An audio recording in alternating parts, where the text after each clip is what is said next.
ఎత్తు అయితే ఇప్పుడు మాలల పంతం వైసీపీ అంతం అంటూ రాజేష్ మహాసేన ఆధ్వర్యంలో మరి కాకినాడలో జరిగినటువంటి సభ ఇదంతా కూడా ఇప్పుడు వైసీపీ పార్టీ పాయింట్ ఆఫ్ వ్యూలో చూసినప్పుడు నిజంగా మరి కొంత రాజకీయ పరంగా మాలలు ఈసారి వైసీపీ పార్టీకి దూరం అవుతారేమో అనే వాతావరణం అయితే కనపడతా ఉంది. ఇదే రాజేష్ మహాసేన మొదట్లో 2019 ఆ సమయానికి జగన్ గారితో కలిసి వైసీపీ పార్టీ విజయం కోసం కృషి చేసినటువంటి పరిస్థితి మనం చూసాం. మరి అధికారంలోకి వచ్చిన తర్వాత మరి తమ సామాజిక వర్గానికి సరైన ప్రాతినిధ్యం లేదని, ఇవ్వట్లేదని, అలాగే దళితులపై దాడులు ఎక్కువయ్యాయని, జగన్ గారు అధికారంలో రావడానికి ఆయన ఒక విధంగాను వచ్చిన తర్వాత మరొక విధంగాను ఆయన ప్రవర్తిస్తున్నారంటూ ఆరోపించి మరి ఆ పార్టీ నుంచి బయటకు వచ్చి రాజేష్ మహాసేన తెలుగుదేశం పార్టీకి మరి ఓపెన్గా సపోర్ట్ చేస్తున్నటువంటి పరిస్థితి. ఆ తర్వాత అధికార ప్రతినిధి అయిన తర్వాత ఇక అధికారికంగానే మరి వైసీపీ అంటే తెలుగుదేశం పార్టీకి సంబంధించి వైసీపీ నాయకులు, కార్యకర్తలు మరి లేదంటే మెయిన్ ముఖ్యమంత్రి గారు ఎవరైనా ఏవైనా కూడా విమర్శలు చేసినప్పుడు దానికి ప్రతి విమర్శలు చేస్తూ వీడియోలు పెడుతూ గతంలో ఉన్నటువంటి మరి వైసీపీ నాయకులు మాట్లాడిన మాటలు కావచ్చు, లేదంటే ముఖ్యమంత్రి గారు చేసిన ప్రతిజ్ఞలు కావచ్చు, అవన్నీ చూపిస్తూ అప్పుడు అలా అన్నారు, ఇప్పుడు ఇలా ఎట్లా మాట్లాడుతున్నారంటూ ఒక రకంగా తెలుగుదేశం పార్టీకి మరి ఒక పాజిటివ్ వాయిస్గా ఆయన నిలబడిన పరిస్థితి మనం చూస్తూ ఉన్నాం. రాజేష్ మహాసేన మీడియా ద్వారా మరి అతన్ని ఎక్కడికి మీటింగ్లకు కూడా వెళ్ళనివ్వకుండా చుట్టుముట్టు పోలీసులను పెట్టి అతని ఆఫీస్ చుట్టూ ఎక్కడ కొన్ని సందర్భాల్లో అతనికి మరి దళిత అలాగే వెనుకబడిన వర్గాల సభలకు ఆహ్వానం వచ్చినా కూడా రాజేష్ మహాసేన్ బయటకు వెళ్ళకూడదు, వెళితే ఇంకా మనకు ప్రమాదం అంటూ అధికార ప్రభుత్వం భయపడి అతన్ని ఇంట్లోనే హౌస్ అరెస్ట్ లాగా చేసిన సందర్భాలు కూడా ఉన్నాయి అంటూ అతను మరి రాజేష్ మహాసేన మీడియా తన యూట్యూబ్ ఛానల్ ద్వారా మరి చూపించిన సందర్భాలు కూడా మనం చూసాం.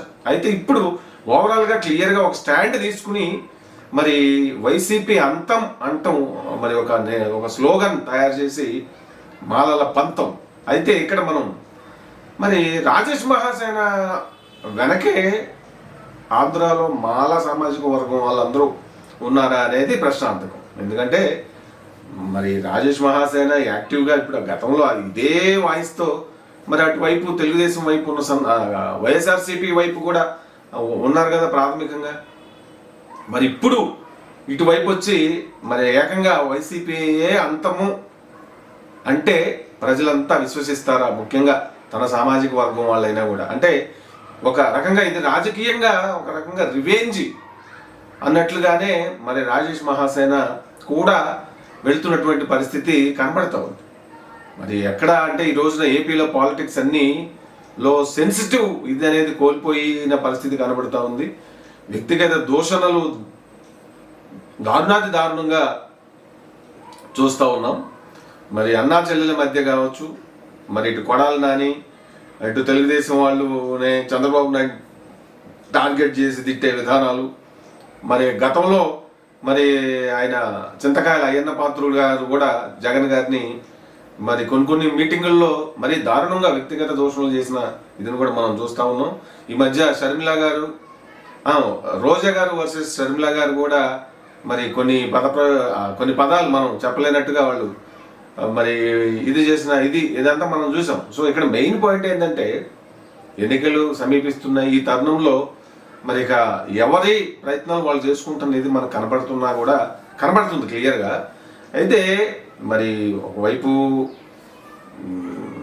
దళిత ఓట్ల శాతం అనేది చాలా క్రియాశీలకం ఏ పార్టీకైనా కూడా, తెలుగుదేశం పార్టీకైనా, అలాగే తెలుగుదేశం జనసేన కూటమికైనా, అలాగే వైసీపీ పార్టీకైనా కూడా. మరి గతంలో వైసీపీ ఘన విజయం సాధించడంలో దళిత ఓటు కూడా చాలా క్రియాశీలకం అనే చెప్పాలి. దళితులు అంటే కేవలం ఇప్పుడు మా సామాజిక వర్గమే కాదు, మరి మాదిగ సామాజిక వర్గముతో పాటు ఉన్న ఉపకులాలు కూడా చాలా క్రియాశీలకం, అలాగే ఎస్టీ, ఇట్లా అన్ని వర్గాలు ఇదైన మరి అయితే ఇప్పుడు స్టాండ్ తీసుకుని ఈయన రాజేష్ మహాసేన్ గారు అన్నగారు మరి అంటే ఆయనకి గతంలో జరిగిన ఇది కావచ్చు, అంటే కొంత డేటా కూడా మీటింగ్లో చెప్పిన పరిస్థితి 12-13 వేల ఎకరాల అసైన్డ్ భూముల్ని మరి మాల సామాజిక వర్గానికి చెందినవి దళితులవి లాక్ వేసుకున్నారు.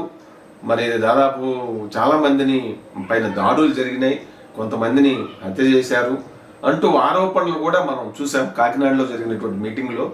మరి గత ప్రభుత్వంలో, తెలుగుదేశం ప్రభుత్వంలో మరి మాల సామాజిక వర్గానికి చెందిన నాయకులకి మరి తెలుగుదేశం ప్రభుత్వం జిఎంసి బాలయోగి కావచ్చు, మరి దివంగత మాజీ లోక్సభ స్పీకర్ జిఎంసి బాలయోగి గారు కావచ్చు, అట్లనే మరి మాజీ స్పీకర్ ఏపీలో సమైక్యాంధ్ర సమయంలో తెలుగుదేశం ప్రభుత్వంలో ప్రతిభా భారతి గారు కావచ్చు, ఇట్లా చాలామంది మంత్రులు, మాజీ మంత్రులు, ఎమ్మెల్యేలు తెలుగుదేశం పార్టీలో మరి రాజకీయంగా ఎదుగునటువంటి నేపథ్యం ఖచ్చితంగా ఉంది. సో ఇప్పుడు సరే, ఆయన తన వర్గానికి తెలుగుదేశం పార్టీ ఖచ్చితంగా న్యాయం చేస్తుందనే ఆశతో కావచ్చు, ఒకవైపు అటు జగన్ గారి పార్టీ మీద కోపంతో కావచ్చు, ఎటైనా ఒక కోపతాపాలే కనబడతా ఉన్నాయి. మరి జగన్ గారు ఇంప్లిమెంట్ చేసినటువంటి సంక్షేమ కార్యక్రమాల్లో మరి దళిత వర్గాలకు ఎక్కువగా చేరినాయి. అఫ్కోర్స్ మిగిలిన వర్గాలు కూడా చేరినా కూడా మరి ఇప్పుడు రాజేష్ మహాసేన్ గారు తన వర్గం మొత్తం తన వైపే ఉన్నట్టుగా మరి ఒక ప్రొజెక్షన్ అయితే జరుగుతూ ఉంది.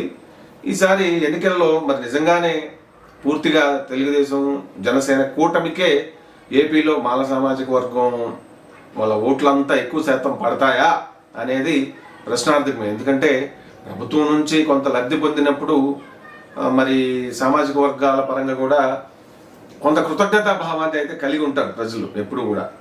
అది ఏ ప్రభుత్వం అయినా మంచి చేసినప్పుడు ప్రజలకి, ఎందుకంటే నవరత్నాల ద్వారా మరి జగన్ గారి ప్రభుత్వంలో ముఖ్యంగా కరోనా టైంలో దేశం అంతా పనులు లేక రాష్ట్రాల్లో ప్రజలు ఎక్కడోళ్ళు అక్కడ ఇళ్లలో ఉండిపోయారు. ఆ సమయంలో నవరత్నాల స్కీముల ద్వారా ఏపీ ప్రజలకి మరి నెలకి ఎంతో కొంత డబ్బులు వాళ్ళ బ్యాంకు అకౌంట్లో పడ్డాయి. వాళ్ళు బలంగా ధైర్యంగా ఉండగలిగారు. నిజంగా అది గొప్ప పనే కదా. సో అట్లా అన్ని వర్గాలు, ముఖ్యంగా మరి పేదరికపు వర్గాలు ఆ లబ్ధిని ఎక్కువ పొంది ఉన్నాయి. కాబట్టి అట్లా చూసినప్పుడు మరి పూర్తిగా రాజేష్ మహాసేన వెనకే మాల సామాజిక వర్గపు ఓటు బ్యాంక్ అంతా తను చెప్పినట్లుగా పడుతుందా అనేది ఒక ప్రశ్న. అలా అని చెప్పి ఇప్పుడున్న పరిస్థితుల్లో, ఎందుకంటే మరి దళితుల్లో మాదిగ సామాజిక వర్గం వారి సైకాలజీ వేరుగా ఉంటుంది, అలాగే మాల సామాజిక వర్గపు వారి సైకాలజీ వేరుగా ఉంటుంది. మాల సామాజిక వర్గం ఏంటంటే కొంత ఒక సెల్ఫ్ కాన్ఫిడెన్స్ ఇదిని కలిగి ఉంటారు, అలాగే తమ లీడర్లు చెప్పేది ఆలకిస్తూ ఉంటారు. ఒక యూనిటీ తొందరగా వాళ్ళ ఇదిలో కనబడుతుంది. మరి అయితే అన్న మందకృష్ణ మాదిగ గారు మరి ఆయన ఇంకా తన వర్గాన్ని ఉద్దేశిస్తూ ఏ పార్టీ వైపు వెళ్ళాలి ఏంటి అనేది ఆయన ఏం మాట్లాడలేదు. ఆయన ఇటు మరి తన వర్గాన్ని ఇటు ఇది చేయమంటారు ఎంఆర్పిఎస్. ఎందుకంటే గతంలో తెలుగుదేశం పార్టీ చంద్రబాబు నాయుడు గారితో ఆయన వెళ్ళిన సందర్భాన్ని మనం చూడొచ్చు. ఎక్కువ 1999 డైరెక్ట్ ఎలక్షన్స్లో సమైక్యాంధ్ర ఇదిలో మరి ఎంఆర్పిఎస్ మద్దతుతో తెలుగుదేశం విజయం సాధించింది. అంటే తెలుగుదేశం విజయంలో అంటే అధికారంలోకి వస్తే ఖచ్చితంగా మాదిగ ఉపకులాల రిజర్వేషన్ ఇంప్లిమెంట్ చేస్తానని చెప్పి ఆయన ఒక మాట ఇవ్వటం, అట్లాగే ఇంప్లిమెంట్ చేయటం కూడా జరిగింది ఆ 4 ఏళ్ళు. సో అదేంటంటే అది చట్టం అవ్వాలంటే జాతీయ స్థాయిలో లోక్సభలో జరగాల్సిన పరిస్థితి. రాష్ట్రాల వారీగా, ప్రభుత్వాల వారీగా వాళ్ళు ఇంప్లిమెంట్ చేసుకునే అవకాశం అనేది రాష్ట్ర ప్రభుత్వాలకు ఉంటుంది. అట్లా చంద్రబాబు నాయుడు గారు చేశారు. సరే, అయితే ఇప్పుడు మరి రాజేష్ మహాసేన తను పిలుపునిచ్చినట్లుగా వైకాపా అంతం, మాలల పంతం వైకాపా అంతం అంటే ఏకంగా అంతమే అనే పదప్రయోగం. అది అంటే మొత్తాన్ని ఒక సాలిడ్గా టార్గెట్ చేసి మనకు ఒక శత్రువు అన్నట్టుగా ప్రొజెక్ట్ చేసే ప్రయత్నం జరిగినట్టుగా అనిపిస్తూ ఉంది. ఈ అంతాలు పంతాలు ఈ విధమైనటువంటి మరి ఇదంతా ఒక యాక్షన్ సినిమా ధోరణి ఎక్కువగా మనకి ఆంధ్రప్రదేశ్ రాజకీయాల్లో కనబడతా ఉంది. తిట్టుల్లోనైనా మరి సభల్లో కూడా నిన్న మరి జర్నలిస్టుల పైన కూడా పార్టీకి చెందిన కొంతమంది కార్యకర్తలు వ్యక్తిగత కక్షలతో దాడులు చేసినటువంటి పరిస్థితిని కూడా మనం మీడియాలో లైవ్ ఇదిలో కూడా చూసిన పరిస్థితి యూట్యూబ్ సామాజిక మాధ్యమాలలో కనబడతా ఉంది. నిజంగా ఒక ఒక ప్రజాస్వామ్యయుతపు ఇదిలో జరగాల్సిన ఎన్నికలు ఆ ఇదిలో అయితే జరుగుతున్న పరిస్థితి అయితే కనబడతాం. అంత రక్తపాతానికి దగ్గరగా ఉండే విధంగా క్రూరంగా మరి ఇది ఏ విధమైనటువంటి ప్రజాస్వామ్యమో నాకైతే అర్థం కావట్లేదు. కానీ ఒక రకమైన ఆందోళన. ప్రజలు కూడా ఆలోచించాలి. ప్రజలైతే నిమ్మలంగా ఉండాలి. మీకు నచ్చిన వైపు మీరు ఓట్లు వేసుకోవచ్చు, తప్పులేదు. కానీ ఈ విధమైనటువంటి హింసా ప్రవృత్తిని ప్రోత్సహించడం అయితే ప్రజలు తప్పే అవుతుంది. అలాగే ఆవేశపడిపోయి ఒకే పార్టీకి అసలు అంటే ఊహించిన విధంగా మరి సీట్లు కట్టబెట్టి అసలు ప్రతిపక్షం అనేది లేకుండా చేసుకుంటే కూడా ఎప్పుడైనా అది కూడా ఒక శాపమే. ప్రజాస్వామ్యానికి బలమైన ప్రతిపక్షం అనేది చాలా ముఖ్యం. సో ఇప్పుడు ఏపీ ప్రజలు ఇటు తెలుగుదేశం జనసేన కూటమిని గెలిపించుకుంటారా, లేదంటే మళ్ళీ అధికారంలోకి వైసీపీ పార్టీనే తీసుకొస్తారా, వాళ్ళ చేతుల్లోనే ఉంది. ఇది ప్రజలు కూడా ఆలోచించి మరి బలమైన ప్రతిపక్షం ఉండాలనే ఒక ఆలోచన కూడా ఎప్పుడు కలిగి ఉండాలి. ఎందుకంటే ఒకవైపే అధికారం వన్ సైడ్ కట్టబెడితే పరిస్థితులు ఎట్లా ఉంటాయి అనేది కూడా సమైక్య అందరి నుంచి కూడా మరి ఓటర్లకి విదితమే, ప్రజలకి విదితమే. కాబట్టి ఆలోచించుకోవాలి. మొత్తం మీద మరి రాజేష్ మహాసేన మాల సామాజిక వర్గం తన సామాజిక వర్గంతో వైసీపీ పార్టీని నిజంగా మరి ఓడగొడతారా? నిజంగానే అసలు పార్టీనే అంతం చేస్తారా? నిజంగా పార్టీలు అంతం అయిపోతాయా? ఇవన్నీ జరుగుతాయంటారా? చూద్దాం. మరి అసలు అంటే గెలుపు ఓటములే ఉంటాయి, కానీ పంతం మరి ఇంత సాలిడ్గా ఒక టార్గెట్ చేసుకొని రావడం అనేది మరి ఆ వర్గపు ఇదిలో ఒక రకమైనటువంటి ఒక పట్టుదల, మనకేమీ చేయలేదు, సో ఖచ్చితంగా మనం ఓడగొట్టాలనేటువంటి ఒక ఇదిని బిల్డ్ చేయడంలో భాగం అన్నట్టుగా కనపడతా ఉంది నాకైతే ఈ మాలల పంతం వైసీపీ అంతం అనేటువంటి ఆ వాక్య నిర్మాణం. సో మొత్తం మీద చూద్దాం మరి. ఎందుకంటే ప్రజలకి కూడా ఆలోచించుకుంటారు. కేవలం నాయకులు ఒక కులపరంగా మౌల్డ్ చేసే నాయకులే చెప్పింది 100% వాళ్ళు చేస్తారనేది ఏమైతే ఉండదో ప్రజలు వింటారని. సో మరి పూర్తిగా మాల సామాజిక వర్గం వ్యతిరేకం అయిపోయినట్లా లేదా అనేది మనకి ఫలితాలు వచ్చిన తర్వాత అయితే అర్థమవుతుంది. రాజేష్ మహాసేన యొక్క ఇంపాక్ట్ ఎంతవరకు పనిచేసింది అనేది.